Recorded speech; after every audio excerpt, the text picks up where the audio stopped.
Everyone, welcome to Locked On Lakers for Tuesday. Brian Kamenetsky, Andy Kamenetsky. The Lakers met the media on Monday, and LeBron James talked about his future. How much future is there? That's next. You are Locked On Lakers, your daily Los Angeles Lakers podcast. Part of the Locked On Podcast Network, your team every day.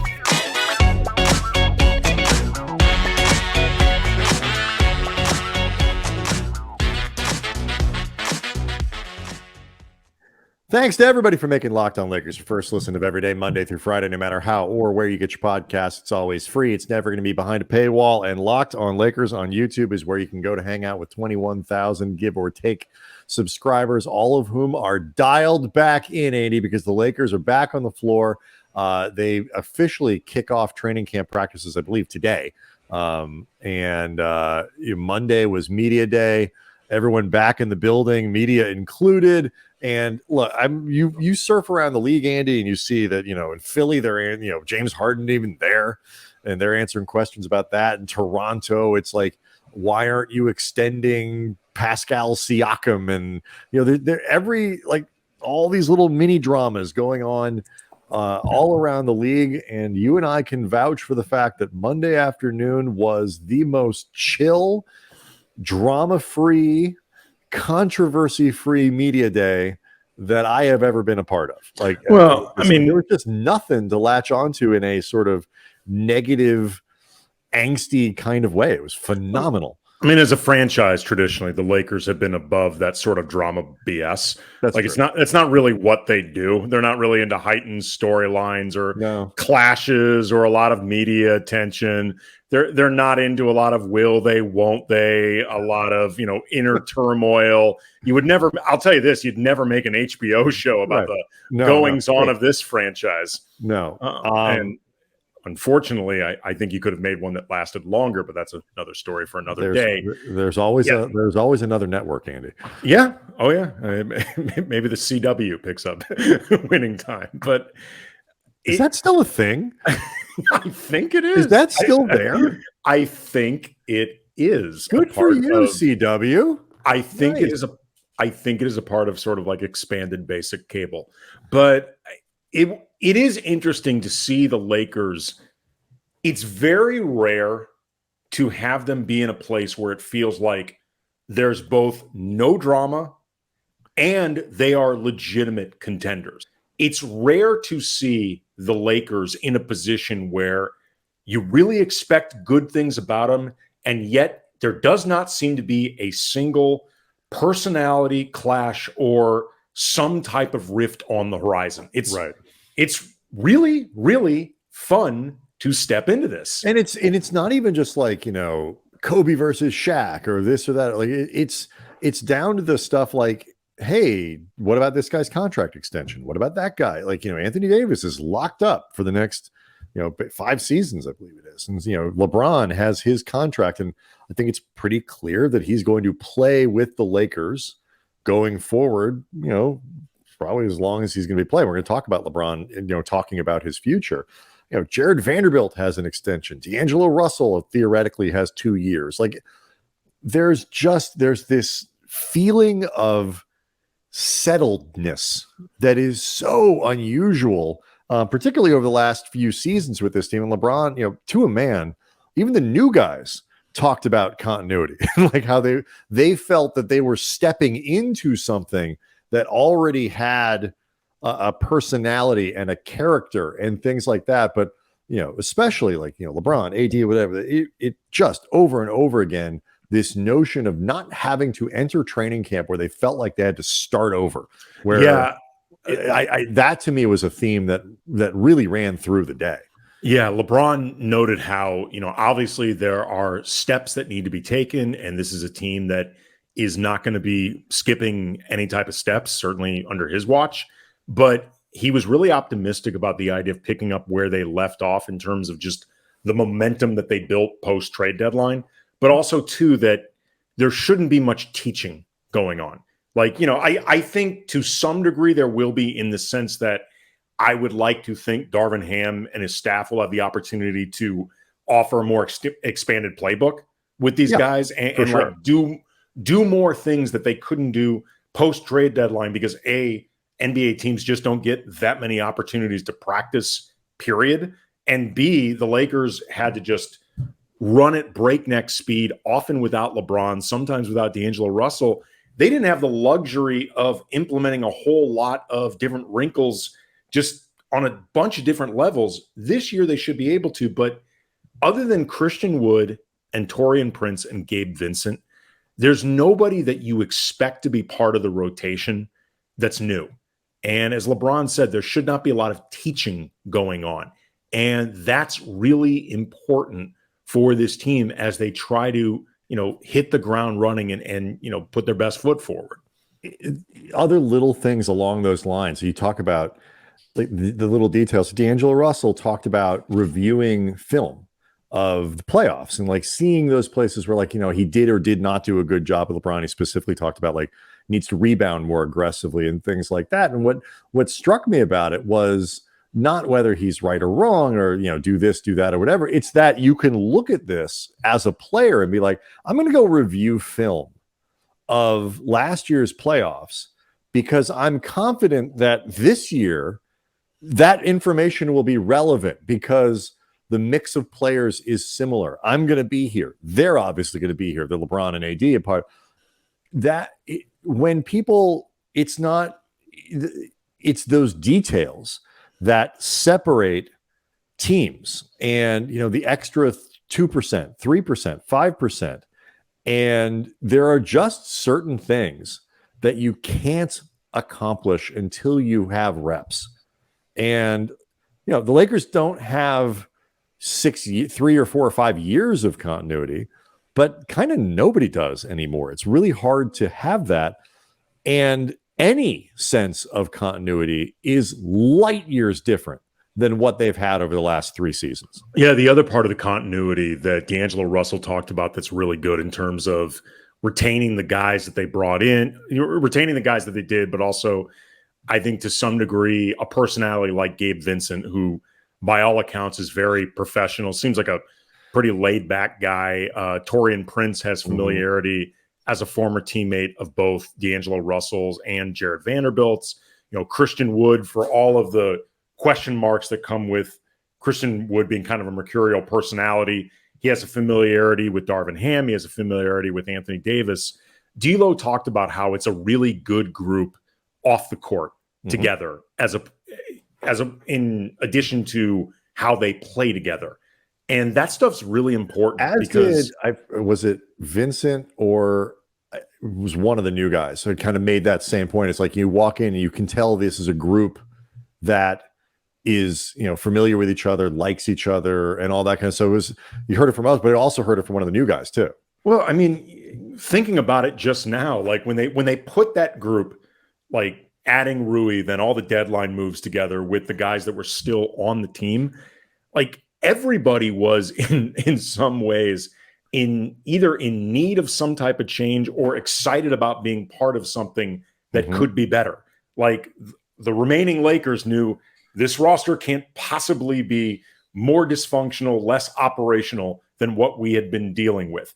D'Angelo Russell was looking for a home. He's going somewhere familiar. He's going somewhere that, if nothing else, he's going to have utility. Jared Vanderbilt and, at the time, Malik Beasley, they're going from a team that they knew wasn't going to be in the playoff picture to one that was at least trying to get there. Same with Rui Hachimura, who I think really just needed a different environment, period.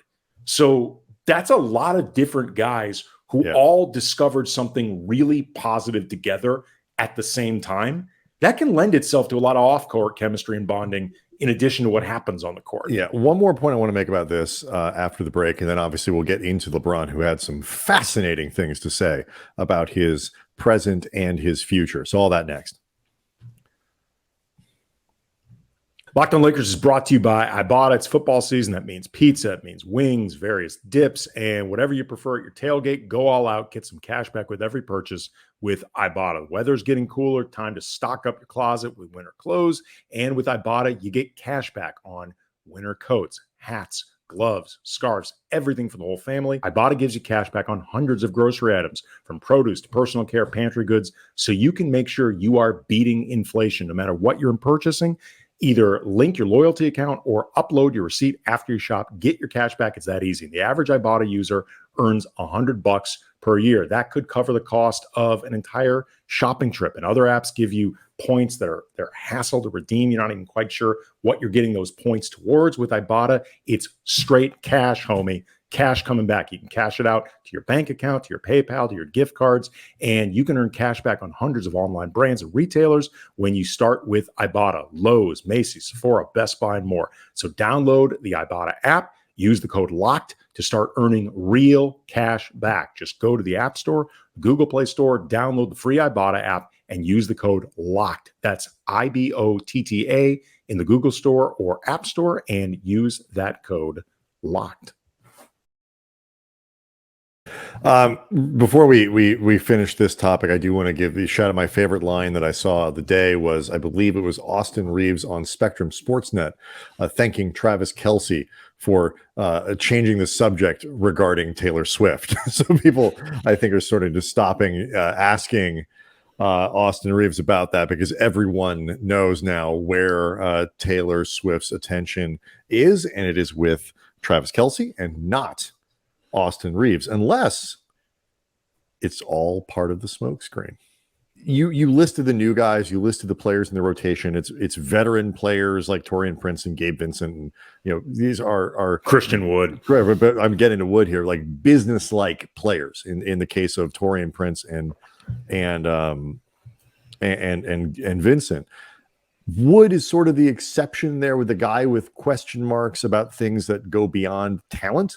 I don't know if we'll get to it for today's show. We'll get to it over the course of the week. Didn't love all of his answers when he spoke to the media in terms of addressing some of those questions. But the thing about it is, Andy, they only have one of those players. They have one guy who you look at and say, can we help him fit into a culture?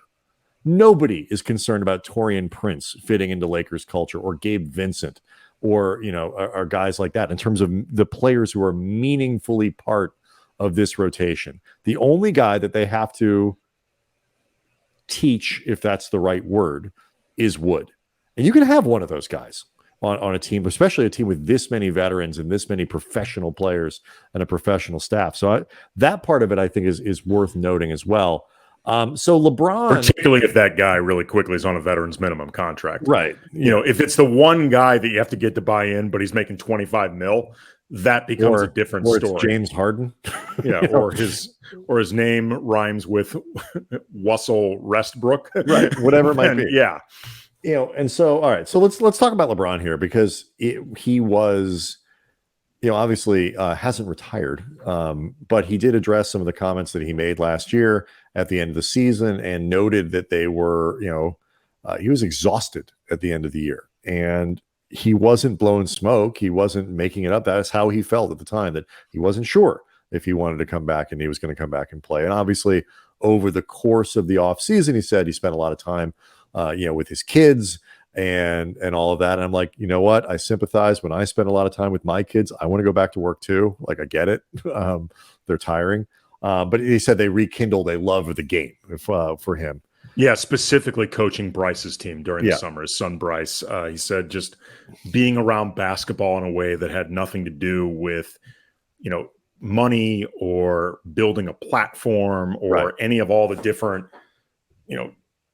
tentacles that come from LeBron's career, because it's as big as anything in sports, much less basketball. I did think it was interesting, though, how he said it was not as he put it, super quick decision that he would end up doing this year. I mean, if I had to guess, there was probably always a part of him that knew this was likely what was going to happen. Sure. But, he said it took a minute to figure this out, especially too, I imagine, given the situation with Bronny. Well, and that was, first of all, the update on Bronny is he's doing quite well, and he's starting his rehab, and they think the hope is that he's gonna be able to play with USC this year. But it's relevant, it's particularly relevant when to the situation with Bronny, when LeBron was asked about his future with the team. Is this going to be his last season? And he said, I don't know. I said, I don't know. He was asked to elaborate on that answer. He said, I can't because I don't know. I'm happy right now. I'm excited. I'm looking forward to tomorrow, meaning Tuesday, today, getting ready, when training camp, they have their first practices and all that, getting training camp going. But I don't know what the end of this road looks like or at the end of the season. I have no idea. And so, like, LeBron is very clearly in a year-to-year place. And while, I think we had actually, because Bronny's recovery seems to be going well, and, LeBron was effusive in his praise for the doctors and the medical teams and all these places that have helped him. I think you can talk about contextually how Bronny's situation changes the answer and changes some of the calculus, I think, for LeBron, because he's clearly not a one and done player now. He's not turning pro next year. I mean, that's not something that's going to happen. I mean, I honestly don't know. I am. This is me speculating. Okay, I don't think want to make it play enough this season to be able to do it. Again, I don't know. I have no idea. I'm glad you pointed that out. I am not reporting. I am speculating.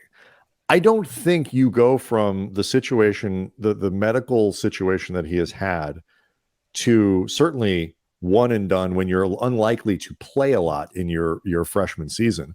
He maybe end up with a medical red shirt. Like, I don't know. I wonder how that it pushes. The point is, it pushes out potentially the timeline. And if you're LeBron and a good chunk of your motivation to continue playing, to continue staying in shape, and all that other stuff was based on Bronny, the opportunity to play with your son in the NBA.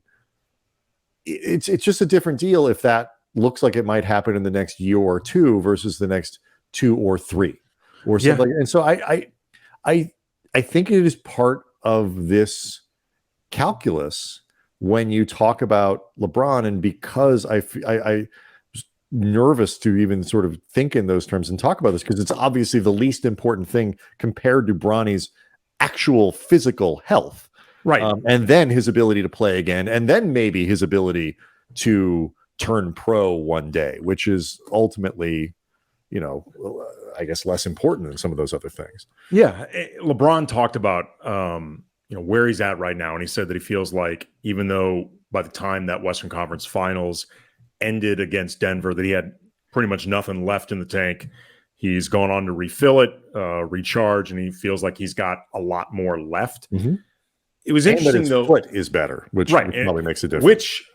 This was something, too, that didn't come up in front of our assembled media, but did come up when he was doing a different interview. He pretty much, he said, tore the whole tendon in his right foot, but it's reacted really well during the offseason workouts. You just marvel at the idea of a guy 38 years old playing that level and intensity of basketball with a torn foot tendon. That's just mind-boggling. But where he's at right now, he feels like he can go really strong this season. And LeBron talked about how this season for him, he's playing it in dedication to Bronny. Mm-hmm. Like he really wants to play for Bronny this year.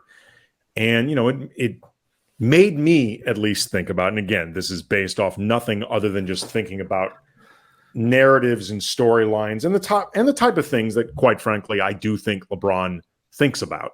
Mm-hmm.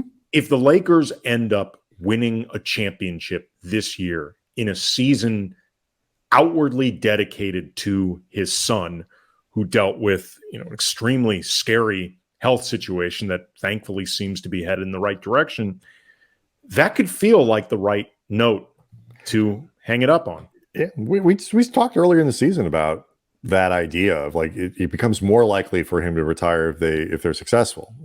Especially too, because LeBron, like a lot of truly great athletes, this was something that I always thought could have been a potential with Kobe until tearing his Achilles. Mm-hmm. I think changed the way he wanted to end his career, because he had something that he wanted to prove to himself. He wanted to prove that he could get back on the court. This became a totally different challenge than he expected in terms of the twilight of his career. But I always felt like Kobe would have been looking to leave a little bit more on the table when he decided to retire, if for no other reason than the truly great ones always hate to be seen as vulnerable, and I don't blame them. And I would imagine LeBron would be one of those guys too. And the ability to actually go out on top is a really rare commodity in sports. And if you get that potential storybook ending, you at least got to consider it. There is, it was, he wants to play as many games as he can. He wasn't talking, it's not talking like a guy who feels like he's got to navigate,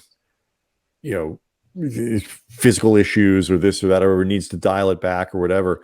And like most of the players who are at his caliber, I think when that changes, so does his willingness to kind of keep doing it. He said, a couple of the players, Anthony Davis was asked too about that, the rules about, sitting and rest. And LeBron was like, I try to play every game I can. I understand the business of basketball, he said, and that players like me need to be on the floor to sell the product, but it's not that big a deal because I want to play anyway. Let's talk about Anthony Davis and his reaction to the extension, the very interesting conversation about who this team kind of belongs to now. It's just so much stuff. We really will need most of the week to kind of get through a lot of the details and great stuff that happened this week, on Monday, I should say. So we'll do that next. We'll do Anthony Davis next. We don't need it to we'll maybe talk about it tomorrow. But like little stuff, Rui Hachimura asked about the starting small forward spot and whether or not he wants that position. He said, all I care about is finishing. So I'm much less concerned about starting than finishing. A lot of those types of reactions throughout the day where everybody right now understands what this is. And those kinds of things, like no headline could be generated out of Rui Hachimura wants to start at small forward, which by the way would be a totally normal reaction, Andy. If you ask a guy, do you want to start? Sure. Anthony Davis was asked whether or not he thinks he's the face of the franchise after signing the extension. He said it was a very simple and easy process. He didn't think that much about it. They offered him the extension. He said yes. But LeBron said that it's Anthony Davis's team now. And Anthony Davis, AD, by the way, he was specifically asked, not are you the face of the franchise? He was asked, is this your team? Is this your team? Right. You're correct. Because that can feel like a very, very different connotation. Especially when you play for LeBron. When you play for LeBron. Slip of the tongue there. when you play with LeBron. It's interesting to hear LeBron pump up Anthony Davis. Anthony Davis defer back to the team and not sort of step on LeBron's toes and all these other things. But what I thought was really important was Anthony Davis then acknowledged that he has to be excellent, more consistently so, for the team to win. Like whoever, it's like I play for the Lakers. The team is the Lakers. I play for the Lakers. But he is well aware, Andy, of what is going to be required of him for the Lakers to do what they want to do this year. Yeah, he has said that he needs to be dominating in order for the Lakers to win a championship. He talked about wanting to play 82 games this year, and he said he is prepared to play 82 games. Doesn't seem particularly concerned about any type of load management rules because, again, I have nothing else in Anthony Davis's mind. I don't think he considers himself part of that conversation because if he is able to play and medically cleared to play, he's going to play. Again, this is the way he defines this whole talking point and situation to begin with. He talked about like being now one of the oldest guys on the team. He's 30 and like that there's a responsibility now that comes in leadership, not just in the sense of he's one of the two superstars with AD, but like he's now one of the most experienced guys on this team. Let's say it's a nice little change pace that the 30-year-old is one of the oldest dudes on the team. Yeah, but like he's talked about giving advice to Christian Wood, giving advice to Jackson Hayes, that there are going to be guys on this team who come to him in addition to AD for wisdom and insights and all that stuff, because beyond being a top 75 player and a defensive player of the year caliber player and at his top end, an MVP caliber player, he's just one of the guys who's experienced the most in the league. And he recognized the responsibility that comes with that, with the idea of deferring whose team it is. And, phrasing it that way to AD puts him in a very difficult spot, particularly when I think he knew LeBron's coming up next at the podium. And it's like, right, do you really want to create a scenario where LeBron gets asked, AD just said it's his team, do you agree? But B, I don't think he was aware that LeBron in a different area of media day was saying, yeah, it's Anthony Davis's team. Like the whole thing becomes. But that's not a new line from LeBron. LeBron has been trying to elevate, of course, Anthony Davis as the front man, so to speak. Sure, but it becomes just a different dynamic and maybe a little bit easier to answer if you know that LeBron is going to say literally on this day, it's Anthony Davis's team. If nothing else, you can talk about what it means for it to be your team, however you define it, without it stirring any type of waves or whatever in your head if you're not exactly sure what LeBron's going to say. Where I do think this matters, though, is just that there's no push-pull going on. Like, it doesn't feel like that is happening. And, we've seen this before, just, the Lakers, Kobe and Shaq, or a team you and I covered, Dwight 1.0 with the Lakers, where there was this expectation that Dwight Howard should have been demanding Kobe pass the torch to him. And putting aside their personality clashes and whatever, Kobe was not going to be passing that torch until he was, retired. That was not going to happen. And it was not fair to ask Dwight Howard to be demanding that, like some type of transition or whatever. And it's nice to know that however both of them define whose team it is, it seems to be in a way that's really simpatico and productive. Yeah, I mean, look, the one thing you can say about this team and this relationship superstar pairing, well, there are a couple things you can say. The first is when both of those guys are healthy, it's worked very well. And so it has been that's the reason the Lakers are considered legitimate title favorites, is because we have plenty of evidence that the LeBron James Anthony Davis pairing is a remarkably effective and efficient one when both of them are available. The reason they are not prohibitive favorites is because you don't know if they're going to be available. And the injury risk that is present with every team is elevated with the Lakers because LeBron is 40 and has been in the league for 21 years, and Anthony Davis has an injury history. But they work together really well, and they like each other. Like that, at this point, if that wasn't true, if that was, something they've been they've gone on too long. Like these are two guys who like each other, respect the way their games complement each other. And it's helpful that LeBron is so made at this point that he can do whatever he wants to sort of elevate Anthony Davis and do all this, because as long as he's on the team, it's LeBron's team. Like LeBron is going to be your spokesperson, your face, however you want to do it. But the actual on court stuff is where LeBron can give AD all the space he needs to play at an MVP level. Yeah, I mean, to some degree, it will always be LeBron's team, because when it comes to leadership, he's the ultimate Yoda. And I don't mean just because he's that old. I just mean he's the guy that's experienced the most. There is nobody other than maybe Steph in the league who's more been there, done that than LeBron. And, he's ultimately LeBron's also more comfortable talking in that way than AD is. So in that sense, it's always going to feel in some ways like it's LeBron's team, because LeBron is, at the end of the day, he's the most important voice, But I think what LeBron is acknowledging is that AD is the most important player on the court.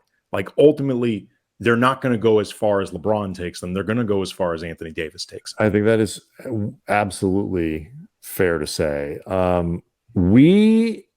Here's just among the things that we've still got on the table for next week. We mentioned briefly Rui Hachimura in that small forward battle.